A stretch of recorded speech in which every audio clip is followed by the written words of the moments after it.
এই যে আপনার সোশ্যাল মিডিয়ায় দেখছি যে আপনার নতুন ধারাবাহিক মানে এখন মনে হয় এটাই চলছে রসের। হ্যাঁ, ঈদের পরে ঈদের বেশ কিছু কাজ আমার অনিয়ার হয়েছে আর এটা এখন রানিং 3 লাখ প্লাস, তাই তো? না, আগে আইডি যেটা ছিল সেটা থাকলে হয়তো আরো বেশি থাকতো।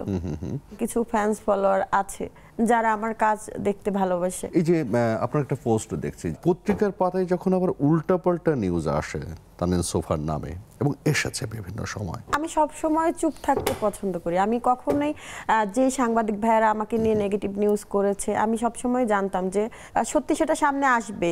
সিনেমার কোন জায়গাগুলো মনে হয় যে অন্ধকার জায়গা? আমার কাছে সিনেমার সব জায়গায় চকচকে ফকফকা মনে হয়।